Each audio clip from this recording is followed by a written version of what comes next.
We get to talk about our favorite tools, and we have a full slate of guests today, including Heather and Dr. V and John, who honestly is on the show so much. I don't think he's ever really missed one, and it's probably more his show than mine. So congratulations, John. You're the I don't know if I'm your Ed McMahon or you're my Ed McMahon, but one or the other. We're I in think I'm for more it, your buddy. Ed You and McMahon, me. but it's all So good. who looks the most like Ed McMahon? That's a good question for the audience. Oh, I don't know. No, I don't sure answer hope they that. don't vote for me. Don't answer that. Yeah. Yeah, everyone vote for Heather. That'll be fine. Okay, so on Thursday we go over tools. We have the very awful name for it of Tools Thursday, and people show up with everyone here is in business for themselves and is in oftentimes marketing or sales to some degree. If you're in business for yourself, of course you're in marketing or sales to some degree. And they come with some of their favorite tools that they use on a daily or weekly basis. And so they're going to point out one or two of their favorites, why they love them so much. And if there's time, I'll go over a couple from an upcoming creativity little mini course that I've created for folks but haven't released yet. And if we don't get to mine, it's no problem. We'll get to it some other time. So you weren't able to make it, I think, last week, Heather. So ladies first, what do you got?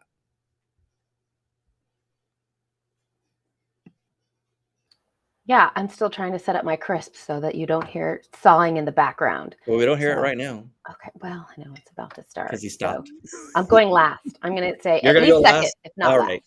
Dr. V, I think you've only got one, right? I got one, but it's a big one. Go for it. It's good. Right. So my favorite tool that I use every single gosh darn day. Let me see if I can. I was going to share the regular screen. We're getting a little inception here right now. Actually, you know what? Maybe just do the Chrome tab. That's easier. That way you don't have to suffer. There you go. There we go. So is Canva. Oh my God. I am a Canva-holic, if there is such you a and my thing. wife, buddy. Oh my gosh. Well, we should get together and form a little club. People who know Dean and are Canva-holics. So what I like about Canva is that the versatility, and it has expanded so dramatically over the last Okay, 6 so I'm going to to stop 9 you months. right there. Yeah. Because you and John often make the same mistake. You've used these tools and they're, Canva's we assume that everybody knows. Okay. So everybody knows what is Canva and what can it do for someone, and then talk about why you like it. Okay. All right. Besides the fact that they're supporting Ukraine up here.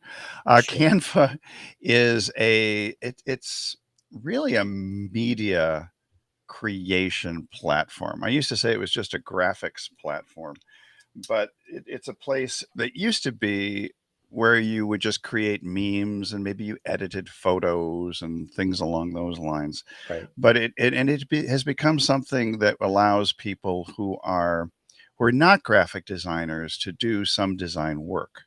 And typically in years gone by, it was something that you could, as an average Joe entrepreneur or small business person, create some graphics, maybe logos, maybe some memes, maybe edit your photos, and then pass them along to a full-fledged professional graphic designer. And it has evolved so much over the past few years that now it becomes almost an all-in-one design tool for just about anyone to use. And because it's so easily accessible and fairly intuitive, you can create some amazing things within here, not just static images, but you can also edit videos, make slide presentations, and John and I have even created a commercial, a 15-second, 30-second, 60-second commercial for a client using the elements contained within Canva. So I think Canva's main theme is you make stuff that other people are going to look at. And if you can use a mouse, you can use Canva. Correct. In this case, live streaming, if you can use a mouth, you can use Restream. Okay. So here, I use the Pro version. There's a lot of stuff you can use in the free version that is really great. So if you don't want to fork over whatever it is now, $12.95 or $12 a month, you can do a lot of stuff for free. But the advantages that you have in Canva going Pro is you have access to a lot of royalty-free images, a lot of royalty-free videos, and even royalty-free music, which is astonishing to me. Right. because I don't know about you, but I've often paid a lot of money for royalty-free music to use in YouTube videos and other places. And of course, in your home area, there are templates that you can use. You can do things like create Instagram stories and posts and Facebook stuff. You can do, I mean, got a wedding, you can create invitations. In business, the presentations thing is really amazing. I actually like it sometimes better than Keynote because there's a little cursor, a little blue dot cursor that you can move around that sometimes is easier to follow than an arrow. And of course, in terms of marketing, there are flyers, infographics, brochures, all kinds of stuff. I have barely tapped the resources within Canva, but it has become my daily tool. It really has been. I mean, maybe I skip Sundays, So but for is the it fair most to part, say that you create a lot of different types of things, and it's yeah, pretty rare that you can't just go to Canva and get it done? correct. Yes, Okay. thank you for And I the guess I should point clarification. out for anyone who's not familiar with the term or has seen it but not really dug into it, royalty free means that Mm, whoever created something in the first place, a photograph, music, whatever, has been paid for it and and given and provided a license to somebody. And in a right. case like Canva or a music streaming service or Envato does a lot of this epidemic sound. Basically, how it works is they've paid the license for you, and your paid subscription includes your right to use that property in your own stuff, as long as you don't go crazy with it or try to sell it Yeah, yourself. to a limited extent, because if you're using it for commercial purposes, like Right. something like a TV ad, for example, you probably will wind up paying additional money for Yes. a wider license. But making something for your LinkedIn post or Not a something like problem. that, you're never going to run into trouble. No. And so, you can see recent designs will pop up. It depends on how you want to arrange your homepage. You can arrange it by folders, which I'm not really great at, but I will, for example, be doing memes for a couple of clients, for chiropractors. I have, I do a lot of social posting. This is, Right. for example, a video that we've been doing. It's you don't see the whole thing in the video because there is music playing within here. Um, and there's somebody here. It's John Paduchek with the RV Goodness Podcast. So that's a podcast cover we've been playing with and working with. We have our agency here. So I will work on favicons and larger different types of applications for logos, for example. Occasionally somebody may ask for a chicken, and so I will give them a chicken. So if you are going to sort of give one takeaway for folks before we So move on one to the next takeaway would tool. be I think one takeaway would be that there's a lot of special effects that you can create within Canva to make your stuff stand out. Even things like, for example, for our agency, which has changed its name a little bit. Oh, see, this is the problem with Restream and other things. Yeah. It's just a slow thing to share something. I'll just show you just a quick example here. You can take a particular element and you can make multiple versions of it. So we've actually changed to Epic Win Media for our Right. agency. But I mean, you can see all your drafts from the past, and you can see all the mistakes that you've made by trying to squeeze too much information, things like that. But it does give you a history. It's almost like a journal of your creativity over time. So And it's I I'm should just a put that big in the fan. chat, I guess. It's canva.com. Canva.com. And they And have we a don't free have any version, affiliate so there's links. nothing to lose to go poke around. No, just poke around. I was trying to get out of my Okay. All right. Who's sharing next? here. Where Oh, am I I? can just turn it off. Yeah, there it is. I can turn it off too. Okay. I'm ready. I'm ready, Okay, and I'm I between love Sandy. Canva. go Love for me it. some Canva. I first have to say I also love Canva. I will say if you can scrape together the money, it's affordable. Don't mess around with the free version, because my biggest complaint about the free version is when you want to search through the graphics, they've sprinkled in which ones are free and which ones are paid, and about 5% of them are free. And so the hunt just for what's free, you can't filter by what's free. Right. So if you value your time, it's worth the money to just go in there. And if you're doing anything at all in marketing, like it's just everything, the templates are fantastic. So especially I deal a lot with solopreneurs and freelancers where, like, if you're not a graphic designer, this is the way in to get, you use a template, right? A graphic designer made that template for you. You don't have to be a graphic designer. You just put your own logo colors in, etc. So, And there's no contract, so you can like upgrade to the yeah. pro version for a month and then cancel it, go back to the I've free done it. version because you don't I need it that actually month. did that. I actually Yeah, did of that in course. the past. Yeah. That's how a lot of people use Netflix and HBO Max and stuff. They wait till the show they want to see is done with all its new episodes, subscribe for a month, binge watch it, let the service go. Yep. Pick it up again in a few months. Okay, what are we looking at, Heather? Okay, our first one is just a fun one. I'm going to give you the link in our private chat, Dean, so you can put it in for everybody, Okay. anybody and everybody. So this is a great place to play if you're looking to develop a logo, especially, again, if you're not a graphic designer, if this isn't your wheelhouse. It's a great way to get inspiration. Even if you don't end up with a logo here, if you find the ones you like and you come up with some samples that you like, and then you hire someone to do your logo, the first thing happens when you hire somebody to do something is like, what do you want, right? If you can give them some examples of things you like, they can take it to the next level. So I like playing in here. I thought it was fun. They'll ask you some different industry questions. And so for Go Done, I put in my business, Go Done. I will say internet, because we're an online community. I don't know if they have online community in there. And then it tells you to pick some logos you like. So again, although we might not be graphic designers, when we think about our business, we know what we like. This is like shopping. Everybody knows how to online shop. And you go through and you online shop and say, which one feels like my business? And maybe I like the little creatures, and I like the Surefire, and I like the nail hub. Here we go. So these are my favorites, and I move on. I know my logo colors. If you don't, you could just pick some that you like, but mine are the stoplight colors. And I can add a logo. So here we go. Might be hard to read. Try shortening it. I obviously have been here before. For the purposes of time, we're not going to shorten it. And then pick some symbol types. So internet, web. We don't do web design. We're online, global, right? See how it's just like leading me by the nose through it. Yeah. And connection. Here we go. And then they've generated some logos for me. And then you can go through and decide which ones you want, and you can start customizing and so on. And so I think it's just a really nice place to play as you're trying to figure out, what your logo looks like. And of course, you want me to sign up and all of that. We're just looking for to follow up on colors. And I just came across this site this week from one of the guys I like to talk to very often, Stephen Rowell.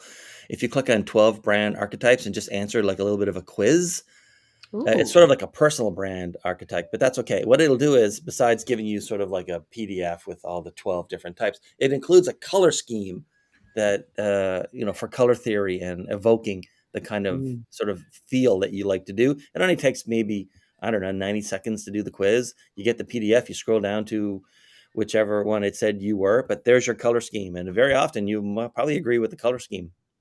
Yeah, I like it. I'm going to have to click on that and save that one. My next one is a blog title generator by SEO Presser. And so if you are looking to, I know I talked last time or 2 weeks ago about CoSchedule's headline analyzer. So hopefully you play with that a little bit. You get kind of good at knowing what you're looking for, but you could do a blog title generator and then put in if it's a generic term or if you're doing an event or a location, et cetera, et cetera. So I'm going to do just a generic term, and it's going to generate titles for me. I wouldn't just blindly go forth with this one. You got to be an active consumer and know your business and know what you're really talking about. But so often it's the blank page that gets us and getting started and deciding what we like and what we don't like, similar to the logos. Like, you don't have to start with a blank page. Start here and you'll know what you like and what you don't like. And you might end up generating your own, but this gets you started. So 7 ugly truths about productivity, 10 taboos, right? And you go through and you're like, yep, I could write a blog post on this one. So another kind of fun one to play around with and to avoid that blank page paralysis. And then the last one I wanted to bring up, especially because you brought up Buffer, you brought up Canva, which I love. If you're not ready for Canva or you just want to play somewhere else a little bit, I think that the company Buffer does social media scheduling and analytics and all of that. They have this little free tool that I used for a long time before Canva was as big as it was. And what's great is you come in here into the search feature, and I'm going to search for freedom, and it's going to give me a bunch of pictures that are royalty free that match the search term freedom. And I'm going to come in and put this happy person in there. And you can see up here in the upper right, you can format it for Pinterest, Instagram, or Facebook and Twitter. I find Facebook and Twitter works pretty well on LinkedIn if you're doing that. And then it will default to a light contrast overlay. You can make it heavy and so on and so forth. It does light contrast, white text. You just click in here and you can say, set yourself free. Nice. And if you want to, you can put your logo on there. So you see my little go down logo. You just click and drag, and I can increase the size, right? And then I can put more text on there if I want to, and say more things. And you can see how it's very click, drag, turn things on, turn things off. So really low tech and a really nice route to go. And it lets you publish it straight to social, but you can also download it, which I always recommend that you download it, Right. so that you can repurpose it. And that's just this little share and download, and you can send it, but I always just hit download and pull it down. And so you're royalty free. Click and drag. You can edit your, it doesn't give you, one of the things I actually like about Pablo is it doesn't give you that many choices. And so there's another form of paralysis. Like I have 20,000 fonts. How do I pick one? This is like, you got like 20 choices, and you can bold and change the sizes. You can change the color, etc., but only so many choices. So this is, graphic designers everywhere would pull their hair out. But those of us who are like, I just need something that looks all right, that has my logo on it, and it's just this click and move. So it's a nice spot to go for a quick graphic that you have a lot of easy control on, that doesn't take a lot of technical skills to manage. So that's pablo.buffer.com. Let me grab these for the, I'll stop my share, but I'll grab those for the chat. And John, what you got? I got all kinds of fun stuff today. Let me first see if I can share my screen here with you. All right.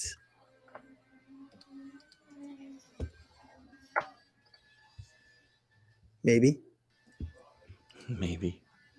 There we go.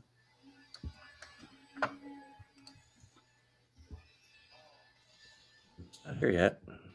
All right. So one of my favorites that I learned about from Andy Jenkins eons ago is Filmic Pro. And for those of us that have iPhones, it is the kind of app that a lot of commercial film studios make Hollywood films out of. Yeah. It changes your camera around, gives you a lot of additional settings.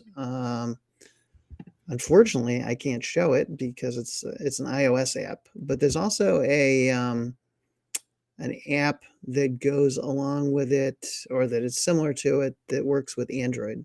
And like I said, they have shot several cinema movies with it. And so one of my favorite apps to actually shoot video with on the iPhone. So, folks, I happen to know this app because I've had it for, I think, as soon as it came out. So many years now. The main concept behind Filmic Pro is that, especially for things on an iPhone or any Apple platform, is they are deliberately simplified so that the user experience is very uniform and easy, and no one feels confused too much when they open up an Apple app. And Apple either hides all the complexity and customization stuff behind a little bit of a menu wall, and you either have to know how to get to it, or they just don't include it, even though the capability is there in the camera in this case. What Filmic Pro does is give you all access to everything that very complicated, hundreds of millions of dollars worth of R&D camera in your iPhone has and does. So it opens it all up. You can do everything. You can do like contrast and white balance and all the simple stuff, and you can do like specialized focus. You can make sure that you will stay focused on something, even if you move the camera or the person is moving or the back. It's like, it allows you to take advantage of all the capabilities of these very expensive cameras that these very expensive smartphones have. Exactly, because a lot of times the app for the camera just really doesn't do it justice. And this just really takes it more than 100 steps further. Yeah. It's quite the app. And it's funny how many people don't know about it. Like I said, I found out about it from Andy Jenkins because Andy actually worked in the movie industry. And so that's how I came on to that one. And I love it. I use it all the time. We do a lot of SEO stuff, and just kind of sorting through to determine whether markets are feasible and it makes sense to kind of go further with different ideas. And this is a relatively new SEO keyword app called BIC that, again, it was an AppSumo deal that came out some time ago. And a lot of these tools are extremely expensive, but this one was a great deal and does a lot of the stuff that, a lot of the high-powered tools that we typically see, which I can't remember the name of right at this moment, can do, as far as being able to track your SEO progress. And there is a certain amount of AI built into it to to determine whether certain keywords are worth going after. So just something I kind of threw in. The other one that I was going to mention, I think it was a couple of weeks ago, Heather mentioned Answer the Public. And another app that I really like that goes along well with that, maybe, is Buzzsumo. Buzzsumo is great because it lets you go in and see content that actually is shareable and getting shared all over the place. Things that have gone viral and where. And it allows you to basically find stuff that's working and duplicate it. It's a little on the pricey side, but it does its job incredibly well. And I think I want to say that they've actually added some lower priced options recently.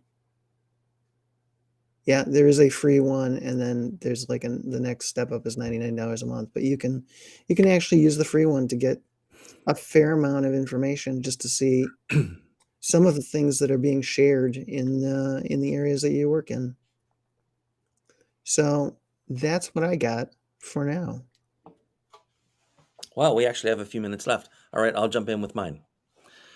Okay, so I'm putting together this mini course around creativity.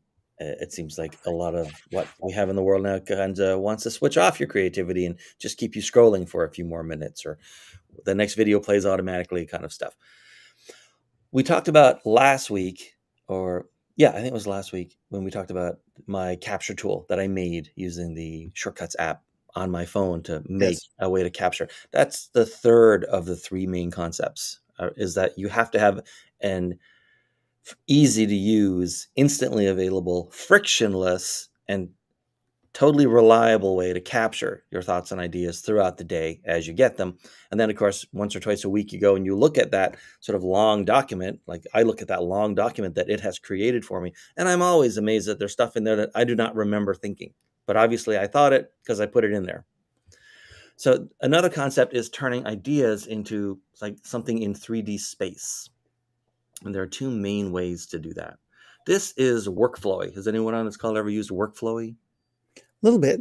So Workflowy is an outliner tool. Now, when you sort of jump into an outliner tool, it can seem like, okay, it's just a bullet list, which is fine. I can do that in Word. Yes, but no, because how these tools work, a similar one on a similar concept, and I'll get to that craft in a second. Oh, actually, you know what? I should probably share my screen, huh? That would be a good idea. Probably help. It would probably help. So let's look at Workflowy. That's right. So it looks like it's just sort of like a bunch of outlines, but really it's just the thing about outliner tools and all of these tools that people use for creativity now, and being able to treat things like they exist as objects instead of ethereal thoughts, is that everything is movable. You can pick them up and drop them. You can attach them to other things. You can detach them from other things. You can drill down into them and make them their own thing. And the idea being that you can now treat these things as if they exist almost in physical space. And so you're not locked in, or they're not just there on a page. You can move them around, you can do stuff, you can drill down into them, you can make your own little wikis out of them. Getting it out of the sort of ephemeral realm and into something where you can manipulate it physically makes a huge difference for being able to not just make sure you get your ideas down, but also come up with new ones.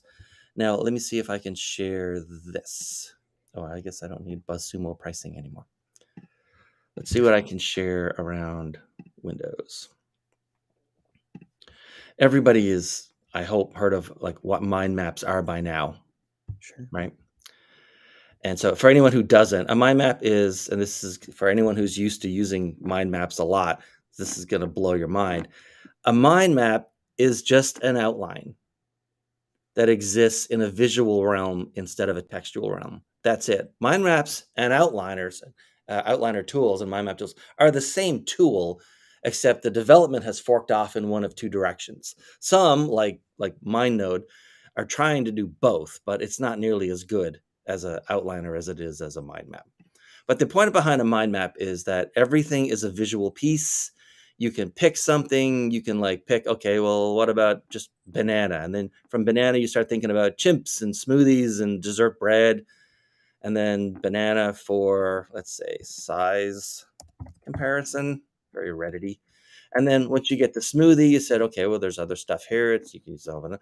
And then you can start dragging stuff around. Well, this doesn't really belong here, but I would like to put it on the trim. And it'll automatically reconfigure and move stuff. And you can connect stuff. The whole point is all of your ideas, your thoughts, your points of view can be put into a mind map. And it's very fast to start expanding out on all the little branches and then all those little branches and all those little branches until you start seeing a wider picture that was in your head the whole time, but you hadn't really sort of put it together that way. It's very hard to put it together that way and maintain the whole thing unless you're sort of like a Nikola Tesla or Albert Einstein kind of person who can like see all the pieces in detail in their mind. For the rest of us, we get it out into some sort of physical, manipulatable, if that's a word, format, and then we can move it around and change it as much as we want until it works for us. So mind maps, outliners, same tool, same concept, different representation, just a way to manipulate things in real time and in space, so to speak. And then there's one more that I want to show you guys. This is part of a new sort of realm of tools that have come online recently. This is Craft. You might have also heard of Rome or Rome Research and Obsidian. This is a new type of note-taking and research tool as you're sort of, okay, you've read a book or you've seen a movie or you watched a video and you sort of made your notes and stuff. Notion is another one that's sort of similar, but kind of on its own. Craft is a lot more similar to Notion than it is to the others. But here's what these do. These are not really creativity tools per se. You'd be better off with an image-based tool or like My Mind, or else using a mind map, or maybe using an outliner like Workflowy. But what these do is every single line here is a block.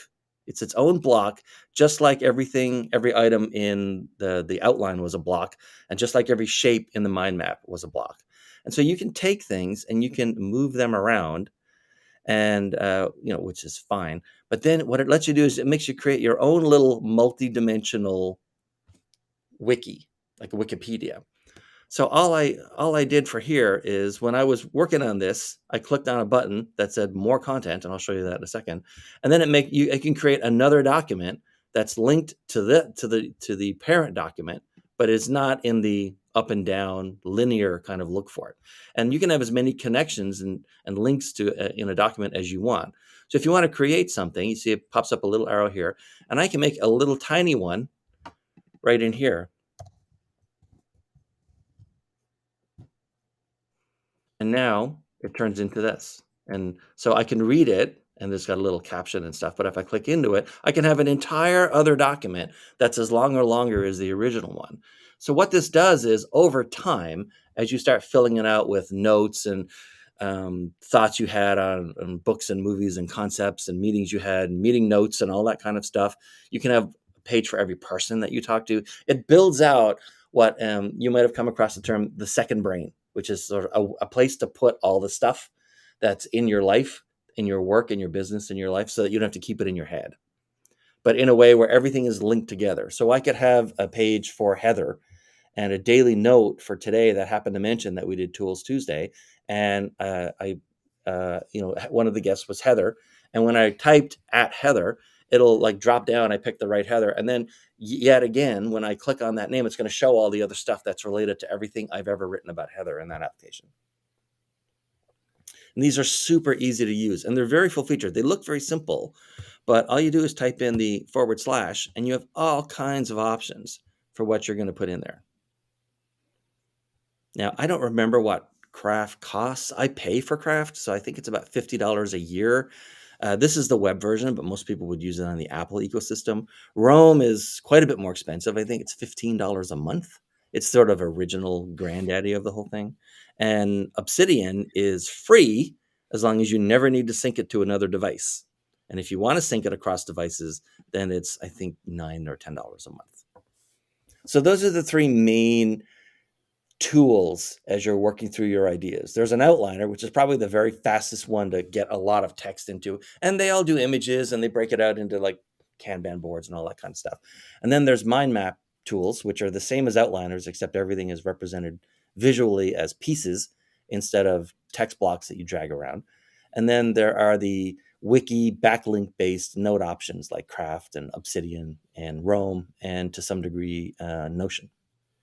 Mm-hmm. So software's come a long way in just a few years for letting us take our ideas and treat them as objects that we can then manipulate, attach, detach, reorder, and do whatever we want with. And manipulatable is a word. Christmas every day. Yeah, manipulatable is a word. Well, and I like how it's making it more approachable for more people. The skill level, your technical skill level goes down. Right. Each and every year, each and every iteration that folks come out with. You don't need to know any code or how any of this stuff works on the back end to get immediate benefit from it. Yeah. And look at that. We're at the half-hour mark. I heard that song. Perfect. Crazy. All right. Thanks.